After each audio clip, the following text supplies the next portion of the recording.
This is your offstage announcer telling you and only you that a single fly gives birth to over 1 million offspring. A married fly is another story. Now, back to the records. This is Beatles60.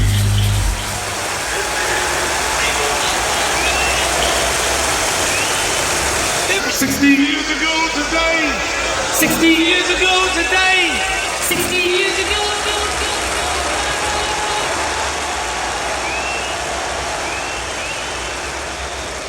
Thanks for joining us, listeners. This is Beatles60 coming to you 60 years after the first half of February 1962. Let's think back just a few episodes. Much of the second half of 1961, our boys were about to quit, stop, discontinue their Beatling activities because they were just playing the same places in Liverpool and the Whirl, round and round, same routine over and over, starting to worry that they'd never break out nationwide or sign a decent contract with a record company. Fast forward just a few months and their horizons look much better. They got a manager who knew at least how to put together a decent press kit and was already making calls to industry people and media people on their behalf. They got their first gig in Manchester, and they and Brian all agreed that it was time to upgrade their image and get fitted for suits. I'm Larry. Andy's here. Hello. We're both Americans, but I'm an expat. You know the story. In this episode, we're focusing on Manchester, and we're joined by two guests in or around Manchester. This is a special Yanks and Manx episode. I'm buzzing. This is going to be great.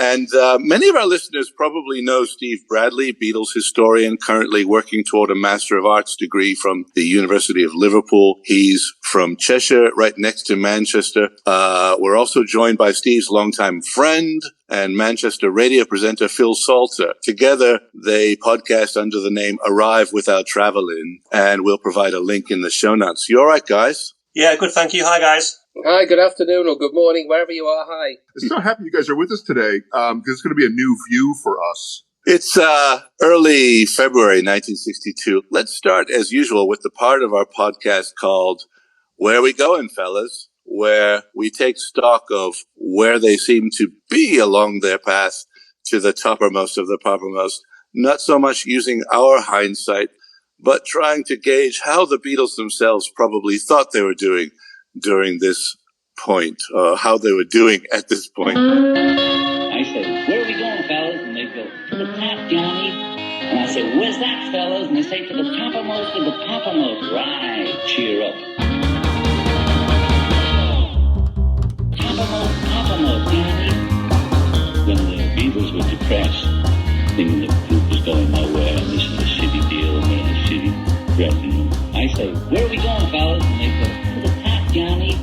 And I said, where's that, fellas? And they say, to the toppermost of the poppermost. I said, right. And we all go, cheer up. To the top, Johnny. To the toppermost of the poppermost. Where are we going, fellas?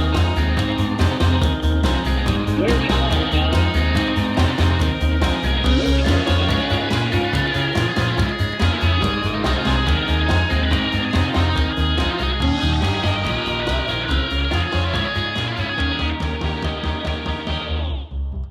It seems to me like may have been somewhat of a roller coaster. I mean, 6 months ago, they wondered if they had a future at all. 1 month ago, they thought that Decca would be certainly signing them, and now they're starting to get rejections from labels, both Decca and EMI. Manchester's about 35 miles from Liverpool, right? Yeah. They first played their gig in Manchester as the Beatles at the Oasis Club on the second night of February in 1962. They were sandwiched in between two jazz bands. Presumably a large proportion of the audience would have been jazzers. We don't really know many details.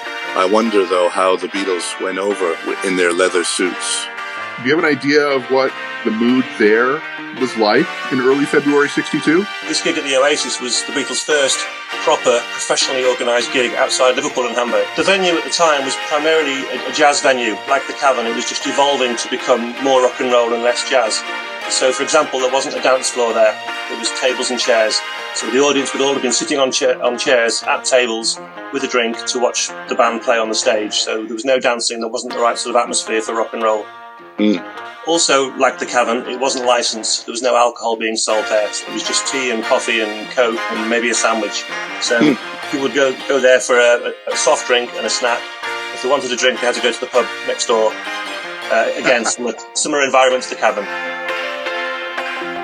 Manchester was then and is now the regional hub for the north of England, particularly the northwest, for the media. It's where the national newspapers were printed for the north of England. The northern TV and northern radio was all based in Manchester. So it was a big city in terms of media exposure, which the Beatles needed to get to build their reputation beyond Liverpool.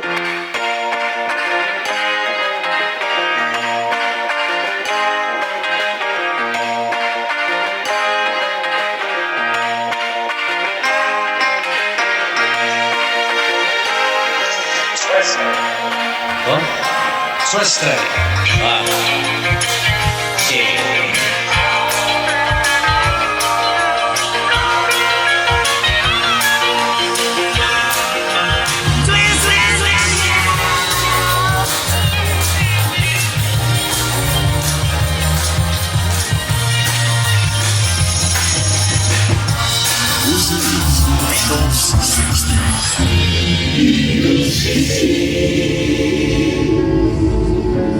Mark Lewison said that the audience was stupefied by the leather. Is that really accurate? Yeah, I think so, because as we know, no other group looked quite like the Beatles in Liverpool or Manchester at that time. They did look unique. They looked rough and ready.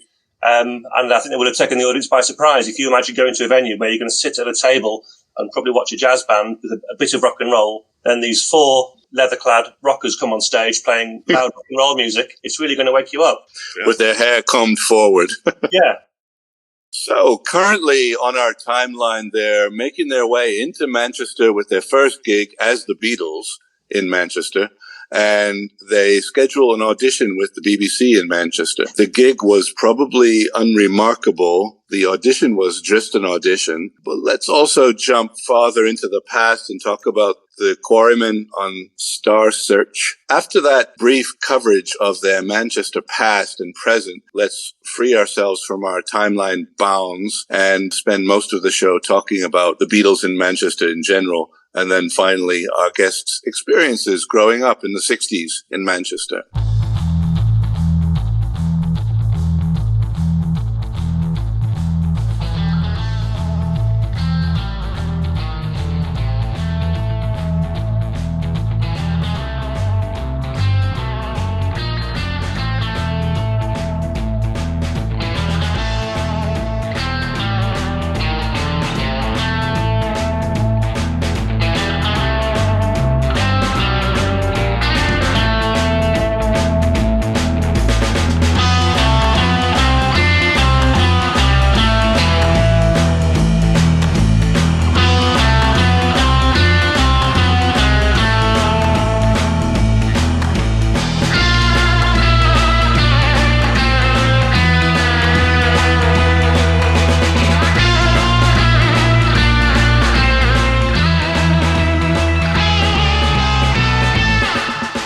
An observation about the Oasis Club here, Yeah, which you may not be aware of, but it was owned by Kennedy Street Enterprises, who were very involved in the Manchester scene because they became, or the owners of that, I think, became the managers of 10cc. There was a huge influence. Kennedy Street Enterprises have been massive within Manchester. That's right, Phil. In booking concerts, and they're still active today. It's also quite interesting that this wasn't in the outskirts of Manchester. This is bang in the city centre of Manchester as well. And, they've been dying for national exposure, so they don't know it yet, but this will have been a good step to go to Manchester. And that's the important point, I think, for that gig. That's really what prompted us to sort of organize this show around Manchester. That this was their first sort of step out of their usual places, their usual stomping grounds.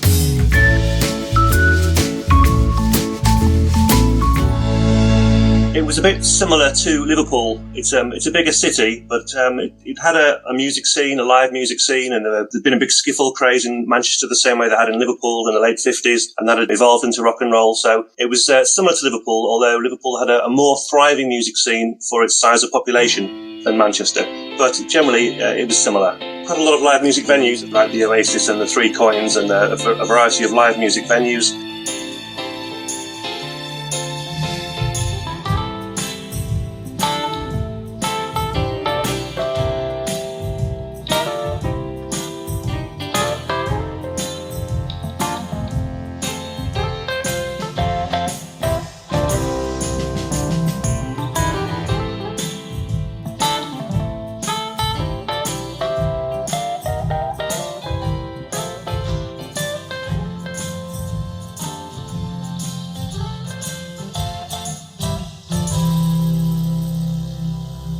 Then there was the BBC audition in early February, right? Yes, it was just a few days after the first gig at the Oasis. There's a nitpicky detail, right? Because Lewison says that was February 8th, and the Beatles Bible says that it was February 12th. Do we know? And more importantly, how did it go? Which do we trust? Well, I've got it as the 8th in my notes for the audition with Peter Pilbeam at the Playhouse Theatre in Manchester. Well, according to the Beatles Live book, Steve, which is Mark Lewison's, it says on February the 12th. So, Nice. yeah, Mark Lewison's saying, That's outdated research, though, Phil. That's Lewison's first book, isn't it? Yeah, that's right. Yeah, definitely.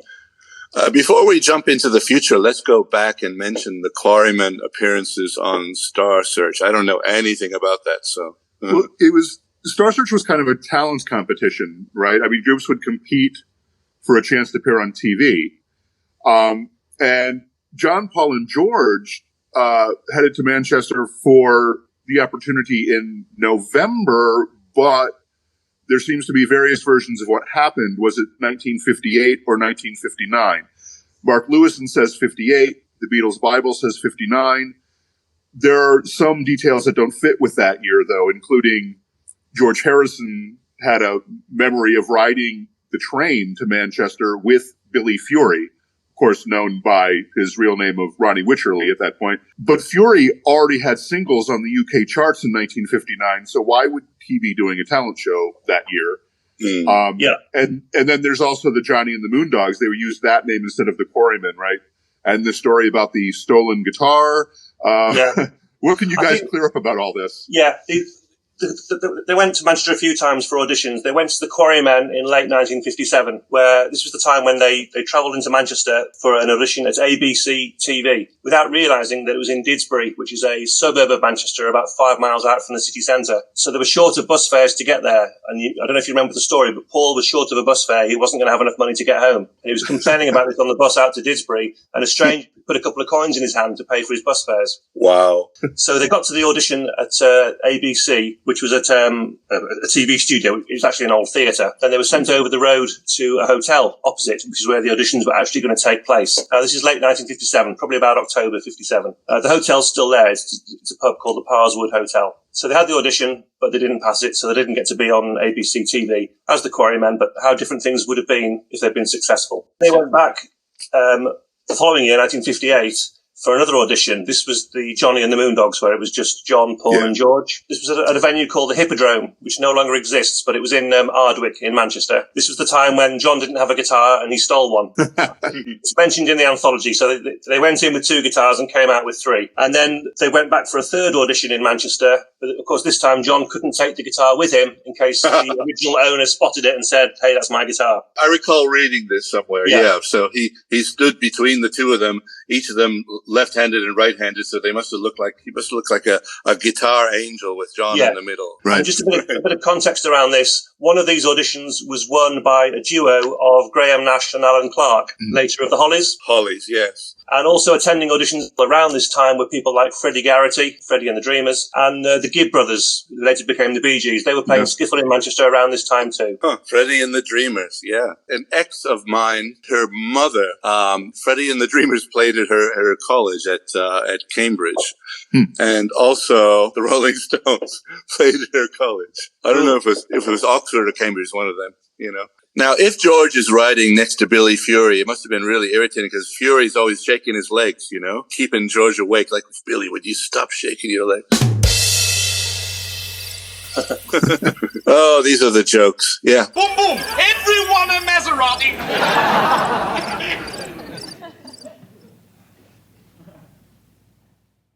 Arrive Without Travelling, the podcast for Beatles fans.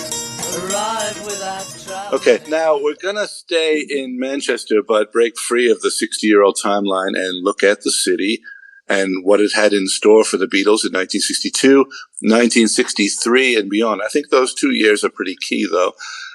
If you happen to travel back in time 60 years and meet the Beatles in your time machine, folks, please don't tell them all about this because it'll become like a conundrum or something, a time warp. We don't have much time for detail yet, but we'll, of course, be returning to Manchester in future episodes. All the sort of main media organisations had premises in Manchester. The BBC had a big presence in Manchester.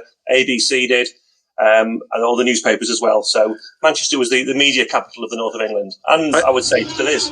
For now, as an overview, what were their appearances in Manchester, including live venues, radio, television? We've covered a few with the Moondogs and the Quarrymen and the first Beatles appearance at Oasis. But let's just say within 62 and 63, what were the notable appearances? Well, the first TV appearance obviously was vital, but very important. The first time they actually appeared properly on television. You may remember that Granada TV, which was based in Manchester, had filmed them in the Cavern in August 62, playing Some Other Guy, but the footage wasn't used because the sound quality wasn't too good, so it ended up not being used until the Beatles became more well known.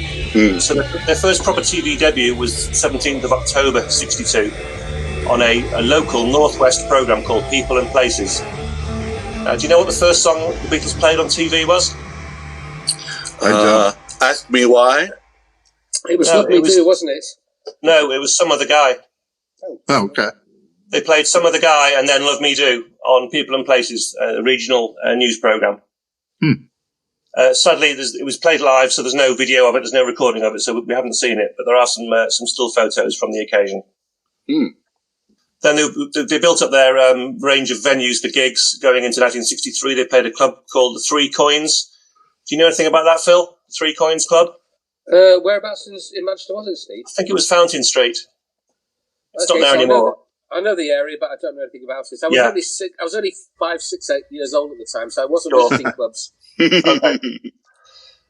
Then they played on People and Places TV show again in January 63. This was at Granada in the city centre. They were doing radio sessions for BBC at the Playhouse Theatre. They played at the Oasis again.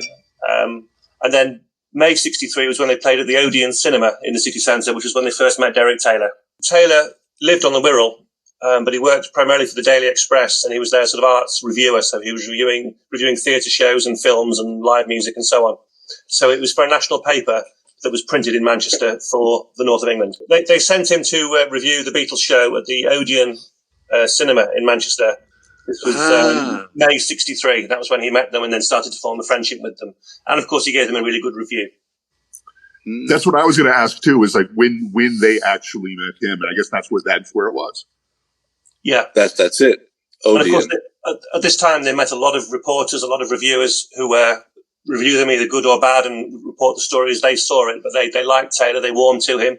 He was from Liverpool. They got on with him. They liked him. And that formed a friendship which lasted a long time. His counterpart in the Ruddles universe is played by Michael Palin, is named Eric Manchester, and now we know why. Yes, I like to think so. That's right. So Oasis, I have a few dates. There's 29th of September 62, the 8th of December 62, 22nd of February 63. So those later dates must not have been like the first. Yes, totally. Because by 63, they'd stopped playing jazz. It was purely a rock and roll venue. The Beatles had built up their reputation in Manchester. They'd been on the radio. They'd been on TV. And by the last time they played the Oasis, February 63, the queue was all the way down the road and round the block and into the next street. And the venue was packed, and it was, a very successful outside of Liverpool gig. As we'd imagine, yeah. Yeah. With each appearance in Manchester, they developed a following, obviously, then. And did Mancunian fans react pretty much the same as fans back home down the Mersey? Yes, they did. The screaming was going on in Manchester. In fact, when they played at the Playhouse Theatre for radio sessions, sometimes there would be a live audience there, and the audience there would be screaming. Now, some of them would be brought in from Liverpool with the Beatles. Some were local from Manchester. But yeah, the behaviours and the reactions were pretty much the same. By the way, some of these early BBC Manchester live broadcasts are available on YouTube. At least one or both, I don't know. But one of them has Pete as the drummer. I guess Ringo's drumming, and another one, I don't know. But they sound great. Yeah, that's right. Yeah, the first radio sessions they did were with Pete, and then obviously the majority were with Ringo from summer of '62 onwards. So they did a whole bunch of them then, eh? Yeah, they did quite a few in Manchester before they sort of moved everything down to London and did all the radio recordings down there. Right, and in London without the audience, right? Yeah. Yes, I think generally the radio sessions in London were just in the studio without an audience. I think there might have been the odd exception, but generally they were just in the studio, yeah.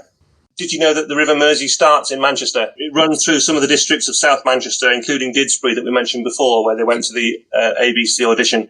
So I think for that reason, it's fair to call music that came from Manchester, you can call it Mersey beat, the same as if it was from Liverpool. Yeah.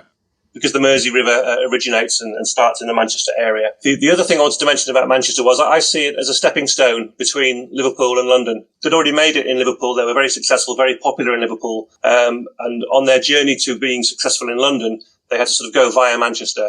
Right. They went to Manchester, which, as we said, was the northern hub or the northwest hub for the media. Yes. So they had to sort of go and conquer Manchester first, and appear on TV in Manchester and radio in Manchester, and then go to London, the national capital where the media was so much bigger and the reach for the audience was so much bigger, and then do it all again, TV and radio in London. So yes. I see it as a stepping stone. They conquered Liverpool, then they conquered Manchester, then they were ready to go and do London. If you imagine the Beatles only made a single, say, at EMI, without having had the television and radio exposure already in Manchester, it might have been a different story.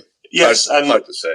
And it made it easier for Epstein to sell the Beatles to the media in London by saying they've been on the TV in Manchester, they've been on the radio in Manchester. You know, they had experience of being in a radio studio, a TV studio, dealing with people in the media. So that helped prepare the Beatles and Brian for when they made the move to London. It's always fascinated me that in June, I think, of '62, Brian had a bunch of fans from the Cavern actually come to Manchester. How big of a deal was that? Would the audience have actually been just as excited, or was it a really good idea to have that Cavern crowd there? Well, it was a great idea because the love the audience had for the Beatles would come across on the radio broadcast. The cheering and the clapping and the screaming and the singing along would come along on the radio broadcast, which made the group sound a far more exciting proposition to people listening on the radio. So that was a great idea. I think what you need to know as well, guys, which you won't be aware of, but in America, whereas you had pop music stations all day long, we had the BBC, which was primarily light entertainment.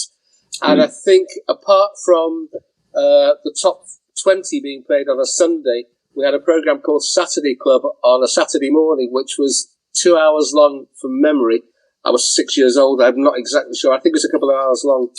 And that was really one of the only opportunities you got to hear the latest pop releases. And it was like that until 1967, till Radio 1 started. Apart from Radio Luxembourg, which you could pick up at night time in really poor quality. And the pirate radio stations that started in the mid-60s, there was no pop music available on the radio apart from those few programs. So how we got to hear these songs was either that or buy the records. I often wondered about this. You know, I can understand how pirate radio must have made all the difference in the UK, because my only time in London was in 1986. And I remember we get to Earl's Court and I put on the television and there were only, I don't know, a couple of stations. And like the only thing on was this woman saying like, was it Jesus the great Jehovah, or was it the great Redeemer? Well, Mrs. Naugatuck from, East Winston thinks it's the Redeemer. And I'm just thinking, what the fuck? What is this? Is this what entertainment is like in Britain? Oh my God. In the 80s, we only had 4 TV channels in the UK. Wow. Just 4. I mean, we have hundreds now. We sort of caught up perhaps with America now, but we only had 4 in the 80s, didn't we, Phil? We did. We had video recorders, so we could record channels, but there were only a choice of 4 anyway. You're right. Yeah. We only got colour TV in 1970. So Luxembourg and Caroline, the influence stated, is that right? Or 100%, yeah. As a kid growing up, obviously Steve's a little younger than I am, so he won't remember this at all. But I remember being in the car with my dad and trying to get him to put Radio Caroline on because that was available nationally. Other pirate stations like Radio London were only available in and around the London area. So Caroline was fantastic when it started, which I reckon was about 1965, and between 65 and 67. It actually is what inspired the BBC to create Radio 1 and become a pop music channel. And they stole a lot of the DJs from Radio Caroline and Radio London. So people like Tony Blackburn, Kenny Everett, and various others became household names overnight when they'd been pirates 6 months previously. So that was our opportunity to listen to pop music. There was also a program called Jukebox Jury on the BBC every Saturday night, in which they'd play the latest releases, and a jury of 4 would decide whether it was going to be a hit or a miss. And of course, Beatles fans will know that the Beatles appeared as the complete jury on one Saturday. There is pictures of that. There's audio available, but the actual show's been wiped by the wonderful BBC. There was also a program on a Saturday evening called Thank Your Lucky Stars, which, again, I remember the Beatles being on. And the good thing about Thank Your Lucky Stars, from memory, they didn't only sing the singles. I think at one point they sang things like, certainly they sang 8 Days a Week. I can remember them singing that. Or maybe I've seen it since, I don't know. But as a kid growing up, 5 or 6 years old, who was totally hooked on music, these were the few and far between opportunities to see pop music on British radio and TV. I'm definitely going to link to Generation X doing, what was the song? I was in love with the Beatles. Ooh. Oh, what was that song? Now I'm in love with Kathy McGowan. I don't remember. Well, Kathy McGowan married Mickey Dolenz, didn't she? No, she didn't. From the month, didn't she? No, she didn't. That was Samantha Just. Sorry, you're right. It was Samantha Just. Yeah, you're right. Sorry. In the song, he talks about Thank You Lucky Stars and whatever the other one. Programs. These were great Saturday night viewing. It was that, then Batman. So they were great Saturday nights. You had to get home for that. And if you missed it, you missed it. There was no video recording. So what about the first colour broadcast? Yeah. This was the other ABC venue that one of you mentioned, which was the ABC Theatre in Ardwick in Manchester, where the Beatles played in November 1963. And it's the first time they were filmed professionally in colour with sound anywhere in the world. So that was quite a landmark moment. Also, the interesting thing I think about the venue is that the Hippodrome used to be just across the road from it, where they auditioned with the Quarrymen. And I like to think of the nationally famous, very successful #1 Beatles going to one venue and seeing the other venue just over the road where they'd been to in years gone by as struggling, amateur boys. Interesting. And once we get to the end of 63, we're getting almost to the time in my life when I can actually remember, where I still have synapses, and can remember when they arrived a few months later in the US. I remember my memory goes back like exactly a few weeks before Ed Sullivan, essentially. I don't remember John F. Kennedy at all. Right. But the Beatles that you see in that Path News film in color, is essentially the same Beatles that we first saw in the USA a few months later. Yes, of course. But the novelty of it, of course, is that it was filmed in colour, because TV was still black and white then, wasn't it?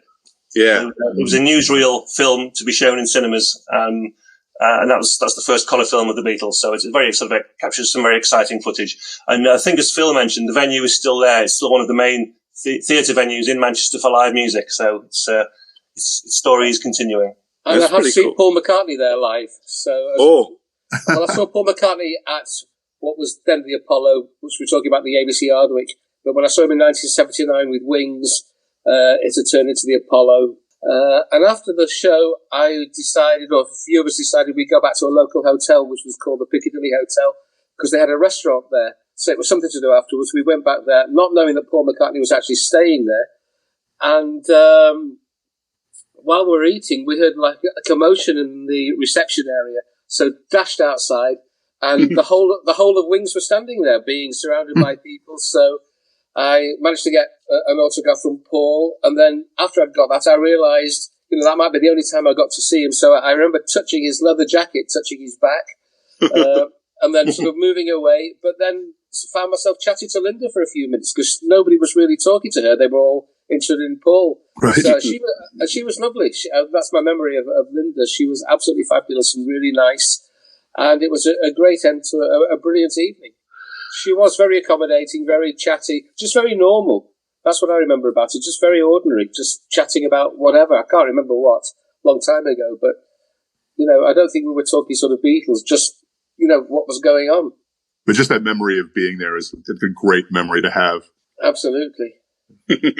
I've never touched any of the big greats except for Keith Richards. I touched his hand once and didn't wash for months, I like to tell people I met 4 of the Beatles, but never John Lennon, and see the puzzled look on their faces when they're really huge Beatles fans. And one of them is Chaz Newby, or what? No, one of them was Pete Best. Of course. So I've met George, Ringo, and Paul, and Pete Best. Wow. There's a George story which you'll have to listen to on one of our podcasts. I'm not giving it away on yours. All right. Good. Steve knows it well, don't you, Steve? I do. Great story, Phil. Now, listeners outside of the UK may or may not know how the ITV network works. We've talked about Granada Television. I guess there have been mergers in recent years, and there are many regional franchisees in England, Scotland, Wales, Northern Ireland. We don't need to go into too many details here, but I wanted to confirm that when Granada in Manchester would make a program, or Thames in London, these would often be carried nationwide, wouldn't they, on all the ITV network? That's right. The UK was divided up into different regions, and each region had its own franchise for independent television. Each franchisee would make their own programs, which they would show, and then try and sell them to the other ones. So in Granada, most of the programs you would watch were made by Granada, but you'd also watch programs made by the other franchisees around the UK. And because historically Liverpool and Manchester were both in the county of Lancashire, they were both in the same region for television. So they were both in the Granada region. Yeah. But the studios and the operations for Granada were all based in the city of Manchester. I got it. So regionally, they're just thought of as the Northwest, but exactly. Manchester's the real place. Yeah. Yeah. But I asked that because that would have given them nationwide exposure, yes? Well, it depends. I mean, programs like The People and Places, which were the first 2 appearances they made on Granada, they were only shown in the Northwest because that was a regional news and current affairs program. So you would have seen that if you lived in Liverpool or Manchester or the Northwest, but you wouldn't have seen it in London. Interesting. I have a note here. I don't know how to really launch into this. I wrote down Johnny Hamp. Yeah. Future greats on Granada early in their careers. The Beatles, Cilla Black, Woody Allen. And also featured seasoned African-American musicians later in their careers, like Sister Rosetta Tharpe among them. Johnny Hamp was a huge influence in Manchester. I actually was at school with his son, and I'm still in touch with his son, Chris. Johnny celebrated his 90th birthday in December. So he's still around. He was a huge influence in Manchester. Not really realised at the time, but in retrospect, he was very forward-thinking, and he was one of the first to sign up the Beatles to perform on TV for Granada.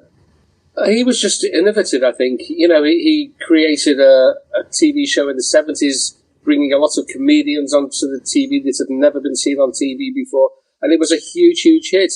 And he was just in the right place at the right time, and just a huge influence. And I think very important in the Beatles story as far as TV goes. Steve, you got anything to add about Johnny? Yeah, you'll remember the TV show, The Music of Lennon and McCartney, that they made in November 65 at Granada.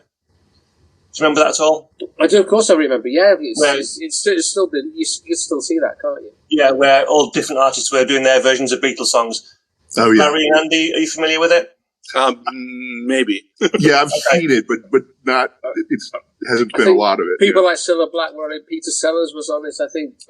Yeah. Certainly the Beatles were on it as well. My point, though, is that the Beatles wouldn't normally, or Lennon and McCartney didn't normally get involved in variety shows like that by 1965, but the reason they did was because they wanted to do a favour for Johnny Ham. He'd done a lot to get them on TV in 62, 63, and been a big supporter of them at Granada in Manchester, so they agreed to do this sort of variety show and appear on it, introducing the acts, singing their songs, and that was a favour for Johnny Ham. So obviously they thought highly of him. And who is it from... Who was it on the BBC? What was his name? Oh, Kenny Everett? Kenny Everett, right.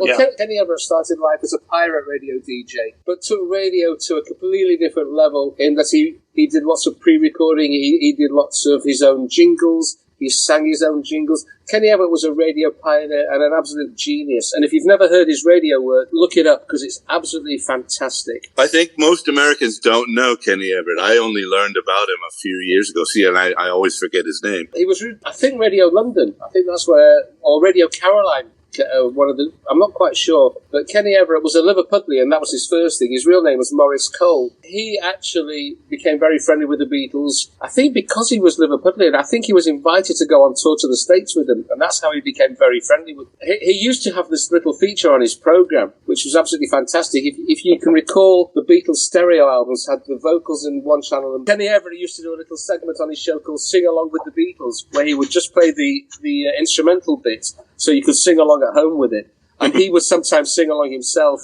and maybe change the words as well. There's a brilliant version of him doing Eleanor Rigby somewhere.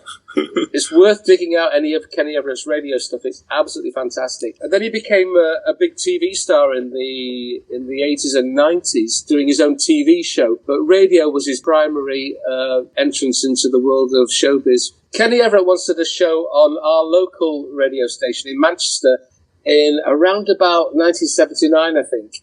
And I won a competition on that show, and I had Kenny Everett repeating my name throughout the whole show as one of the winners. So, that's quite cool. Do you have a recording of it? Can we? I certainly do. Yeah, I will send it to you guys after this because it's great fun. And we got a winner, Philip Salter of 19 Ringley Road, Whitefield. Well done, Phil. A lumpy parcel on its way to you this very day, if we can find a postman handy. And here's the answer. I read the news today, oh boy. Well done, all those who got it right and didn't get through. Tough beans. Try again later. It's 26 minutes after 12, and now back to Phil. Right, I'll just top you up just a little bit, Ken. Give me a breath. Well done, Phil. A lumpy parcel on its way to you this very day, if you can find a postman handy.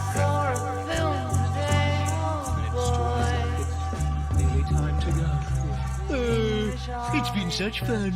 If you fancy covering your bod in a Piccadilly t-shirt, well, stand by. Oh, wasn't that great? And Kenny, of course, produced some of the Beatles' Christmas records for the fan club in the UK. Oh, that's right. That's right. I learned that from your podcast, actually. Yeah. The one thing about that radio show that I won a prize was I still haven't received the prize. What? You've got a good story about it, Phil. A good story, Steve, yeah, but no prize. Yeah. Do you know what the prize was supposed to be? Kenny Everett said it was going to be a big lumpy parcel. Bumper bundle of stuff. I'm still waiting. Big lumpy parcel. This is your offstage announcer telling you, and only you, that the abominable snowman isn't really abominable once you get to know him. Now, back to the records. Okay, right. It's time to cram your digit in the dial. Give us a call on the following number, 061-228-6262. Win yourself a lumpy parcel with an LP in it, which Piccadilly are going to pay for, I hope. We are indeed. Not expecting me to come up with it, are you? Well, indeed we were, but we will pay, yes, we'll pay. Plus a T-shirt and a couple of Captain Kremen badges with naughty sayings on them. Right, here we go. Now, let me explain this one. It takes a bit of rehearsal and explanation. What we're going to do is play a whole stack of Beatle records. 1, 2, 3, 5 in all. And you write down the titles, then the first letter of each title spells a well-known television personality. Like if I played Hello Goodbye, that would be a H. Got it? Okay, here they come.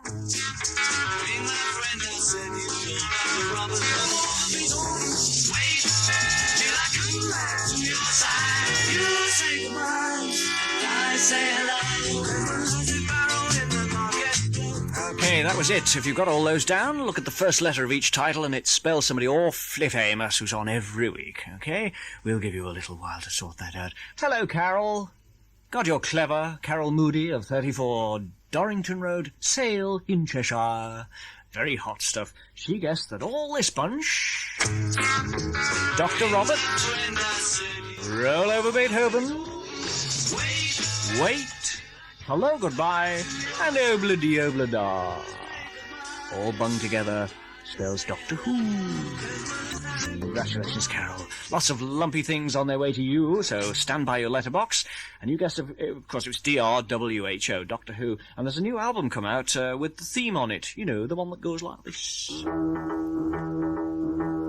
It's on a Radiophonics album, which is freely available right now, and it also contains this great sound effect from an old Goon show.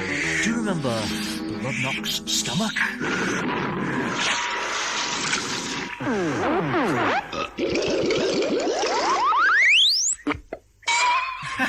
Great stuff. Radiophonics, 21 years old this week, so that's what they're releasing for that. There was another benefit for the Beatles and Brian going to Manchester was that the city was a little more tolerant of the gay community than in Liverpool. And Brian being a gay man, which of course was illegal at the time and had to be managed discreetly, there were pubs he could go to in Manchester to meet other gay men. So the gay scene was more sort of active in Manchester then, and of course Brian liked that. And Manchester today has a thriving sort of gay scene and a gay community, which sort of stemmed from that more accepting attitude around it as early as the 1960s and before then. The Pete's drum kit story was that he bought a drum kit. Every time the Beatles went to Manchester, they'd go to a music instrument shop called Barrett's. Do you remember it, Phil? I think it was on Oxford Road.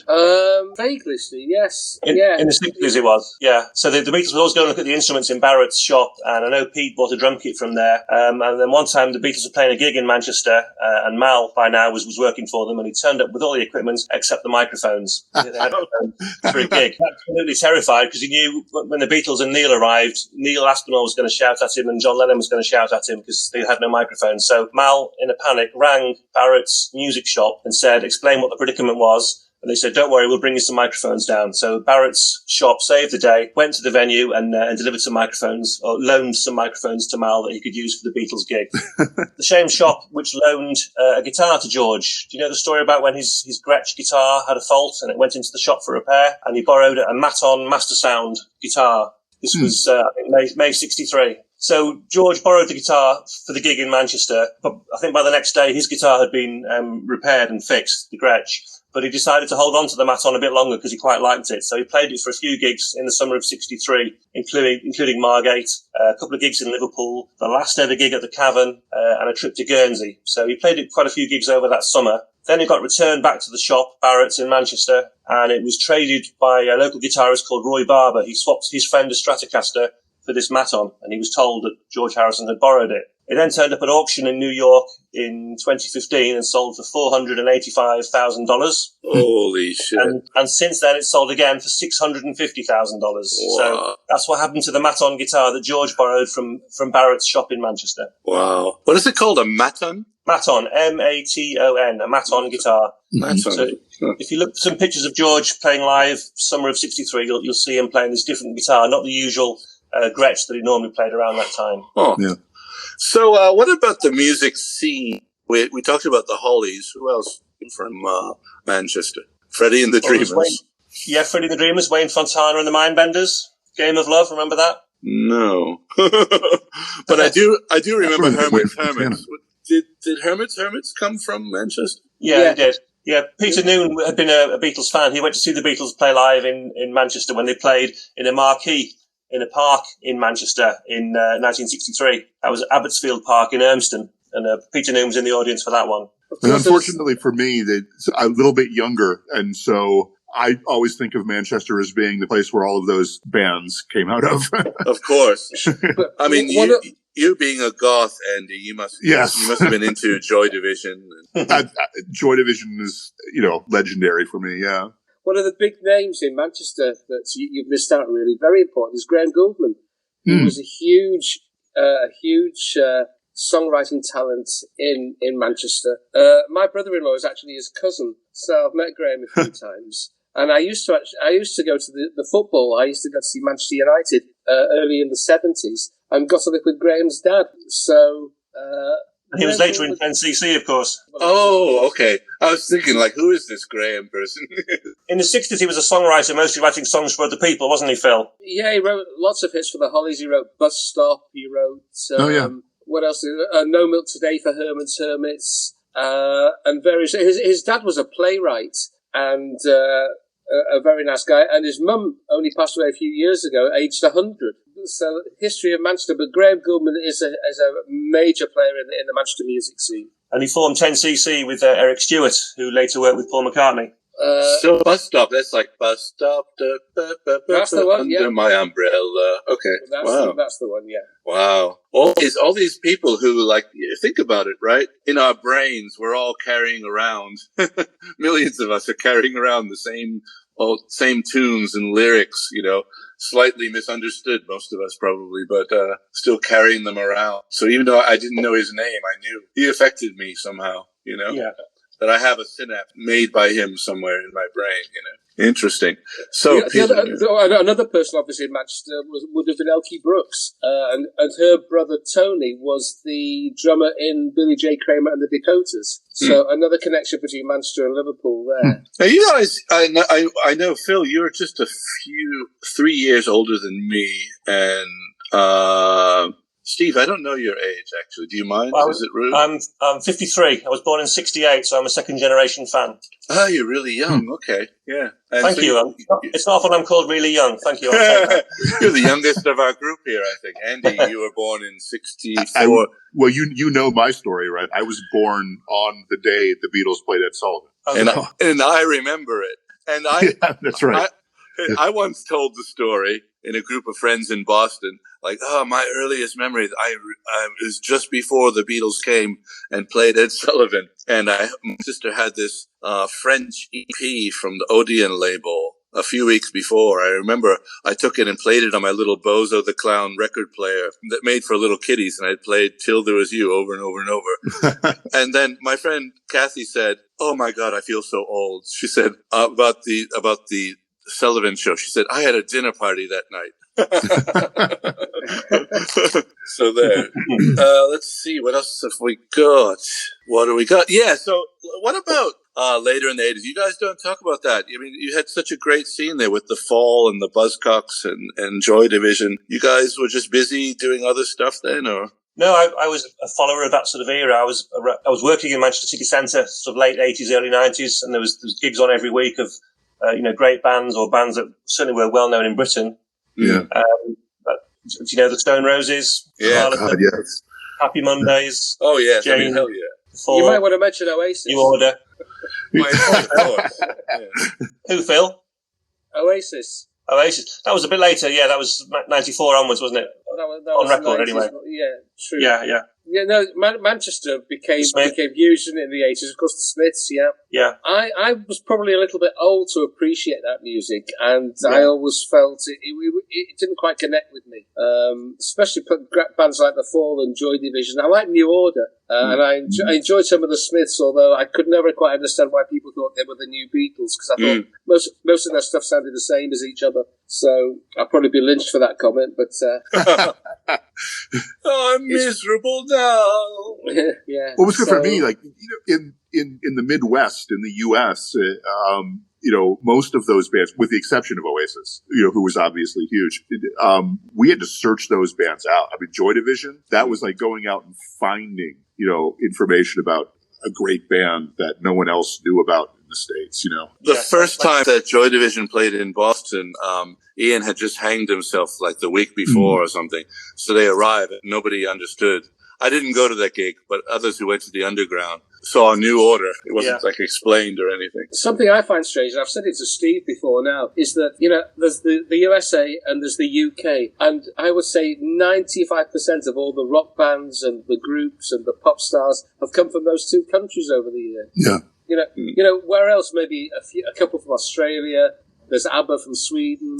There's no major Spanish rock bands, French rock bands, Italian rock bands. It's absolutely unbelievable that it's just these two countries that have produced all this amazing music. It's true, isn't it? From Germany, there's Rammstein and Einstürzende Neubauten. But still not very big. I sing their songs all the time. So we'll have to have a show, Beatles versus Einstürzende Neubauten. It'll be a very short show, I think. Yeah. Do you want to talk about how sort of, as the oldest of the group, it sounds like, how I sort of followed the Beatles as a 6, 7, 8-year-old, and heard it because I've always said to Steve that because he's a second generation Beatles fan, he didn't hear it as it happened, so he didn't hear it in order. He probably heard "Hey Jude," then "All My Loving," then "She Loves You," then in random order. Whereas I heard it as it happened, as you guys probably did, but not maybe to the same extent. I did, but Andy wouldn't have. The first album I ever heard was "Let It Be." Phil, I think you're only a couple of years older than me, and both of us noticed the Beatles early on. In America, our first exposure was 1964. We've already discussed this, haven't we? My first living memories are this French EP that I already mentioned.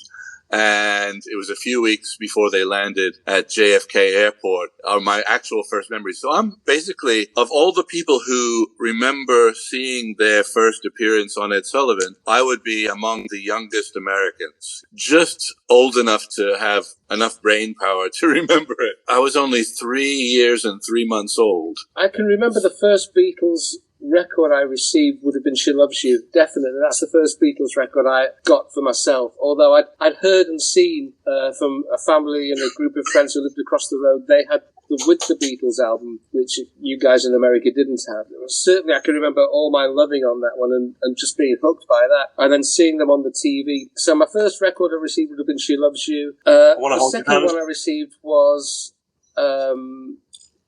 Beatles for Sale in 1964 for Christmas.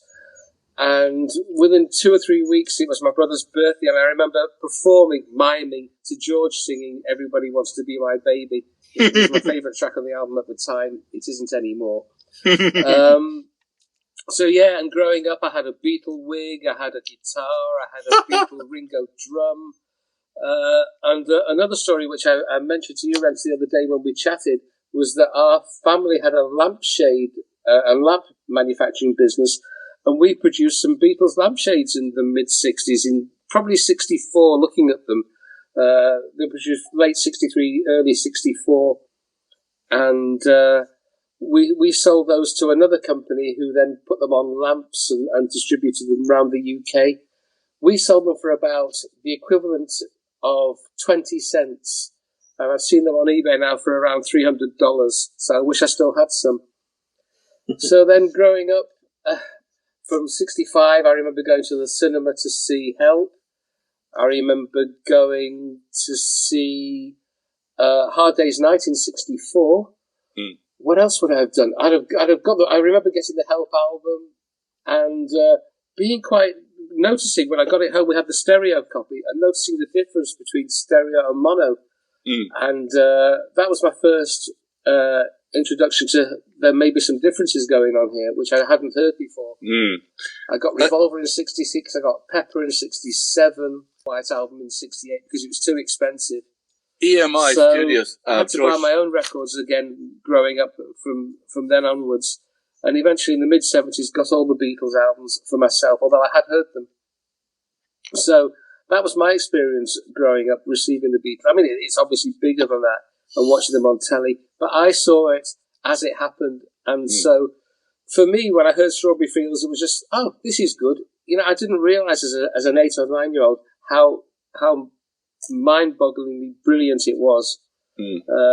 Obviously now I do. And the first time I played it, I remember I took it off. And then the next time I played it, I was on the other side of the room, and the fade-out bit came back again. And I'd taken it off too early the first time, so I didn't realise.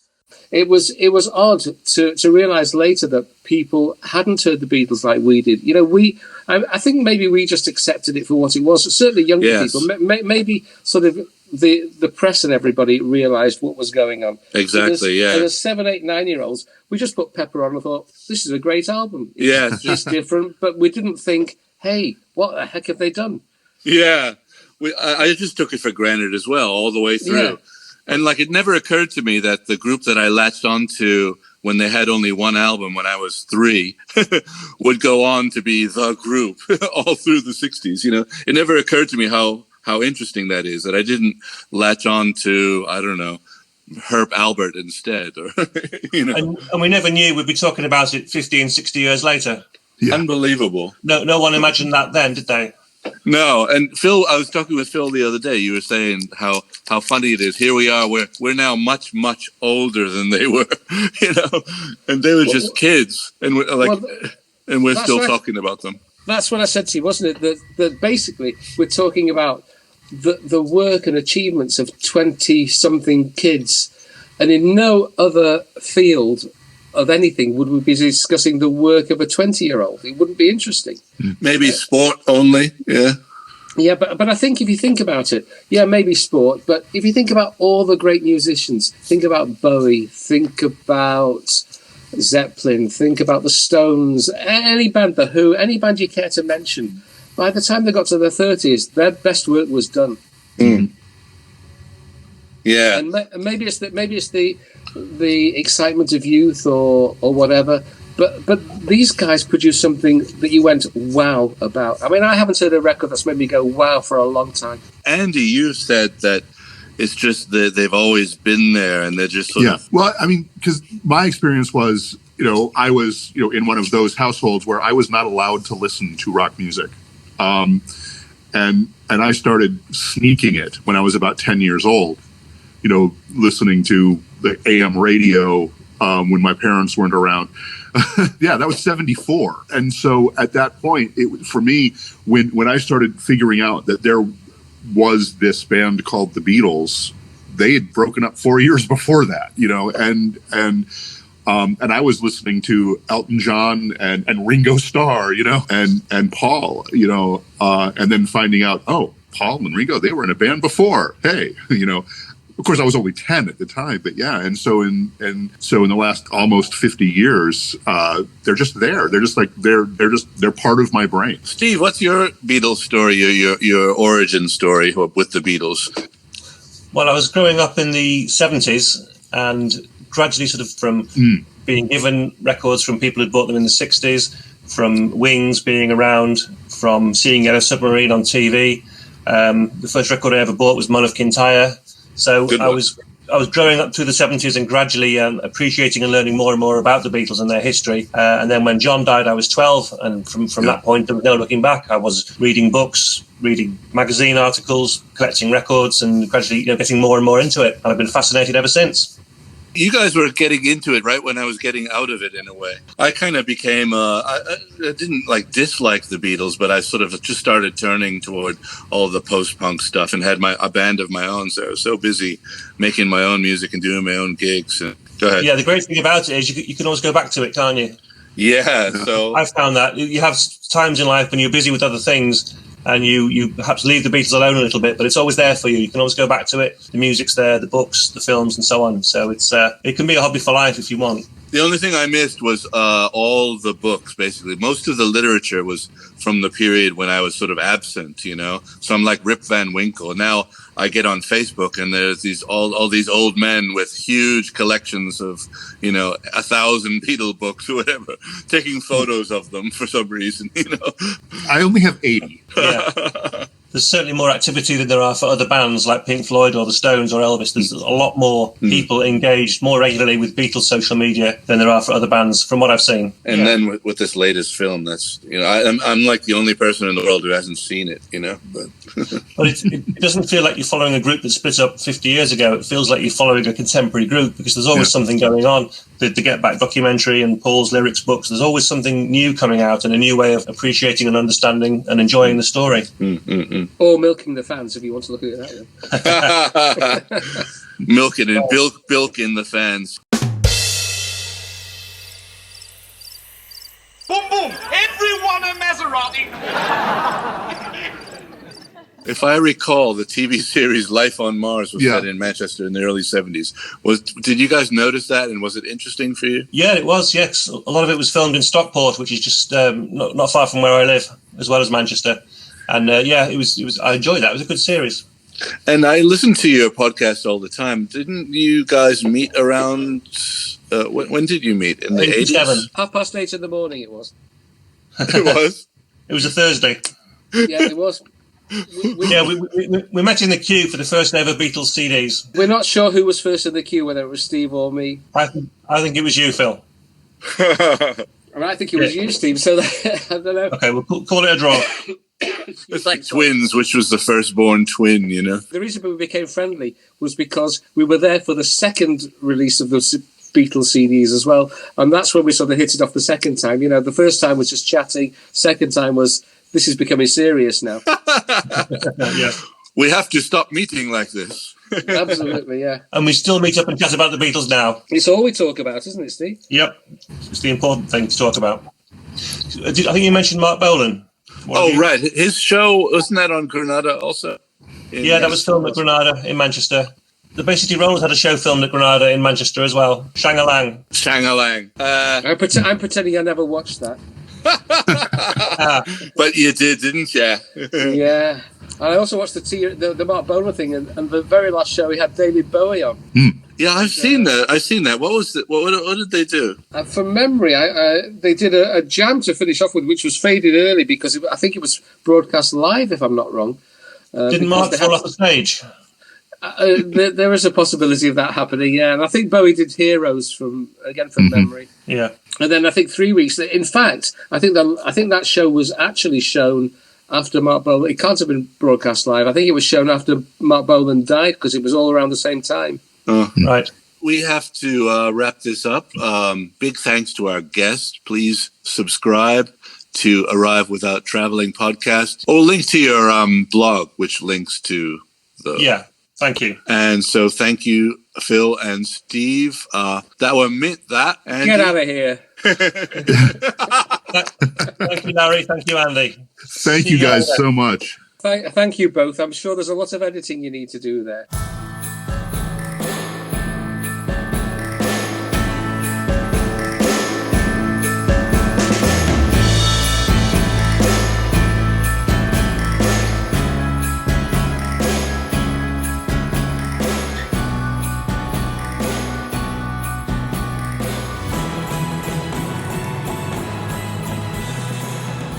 Yeah, and thanks very much again, guys.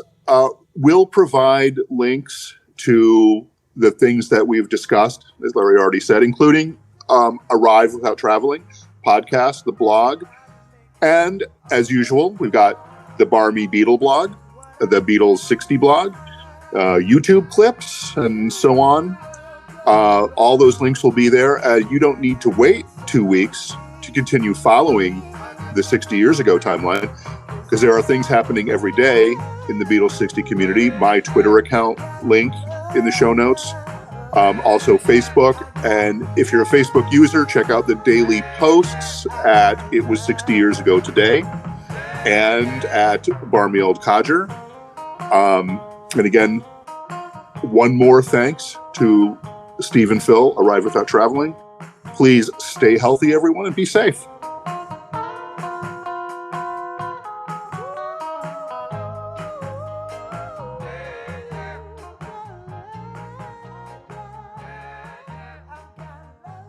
We're in 97 megahertz in stereo. And now, a message from our sponsor.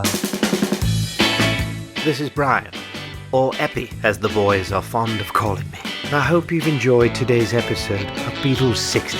The Beatles, at their heart, are storytellers. And I'd like to invite you to go even deeper into their story by listening to another program called A Day in Their Life, an audio drama of the Beatles' story. Both Andy and Lawrence agree. It's simply marvelous. For details, visit BeatleDrama.com or see the show notes for this Beatles60 episode for the link. Thank you. Thank you. Here's our number again, 06122286262, and it's contest time. Am I on? You're on. Yikaroo. Okay, collectors of peculiar tapes, here comes something from Australia. This is a commercial for Taubman's paint. See if you recognize the tune. I've scraped, I've sanded back, and might I say, I've done some filling. The walls I did them all. Taubman the hall and the ceiling. To think, I painted that. Another classic hits the dust. Thank you, Australia. That was terrific. Now, from the group that should have written Star Wars and didn't, the spirit of the age, my best friends, Hawkwind.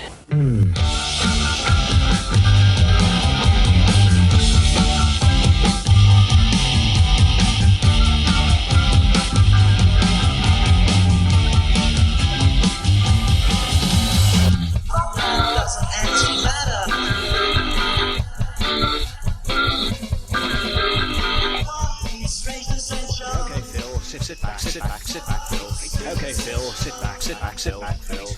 Anyway, it's contest time now, folks. It's contest time. 47 chances of getting it right. We'll have the title, please, on the telephone. Will you give them the number, because I don't know it?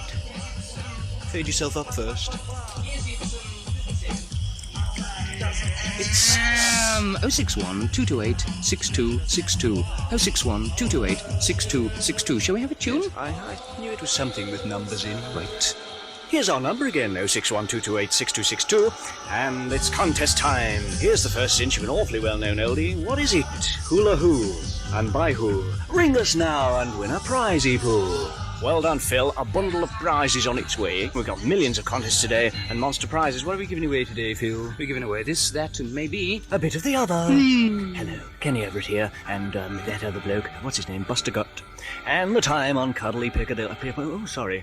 I popped the microphone. We'll have another contest in just a minute. But first, it's special time. And now back to the studio. Thank you. And now, it's badge time. Yes, I've brought lots of badges with me today, and they're all very silly ones. They're full colour, and they've got sayings like, shivers up your doobry, and the world's most fabulous man, and cosmic, pearly teeth and cosmic knockers, and all that stuff. And you win one of those if you ring us. What was the number again? 061 228 6262. Close personal? Yes, I don't know him, actually. Well, Manchester. Paul Morgan, Carol Moody, Philip Salter, Frank Blibbing, Gillian Harding, and Tanya Mauler. Well done, you are our winners today, and if you've enjoyed the show half as much as we have, then we've enjoyed it twice as much as you. Right.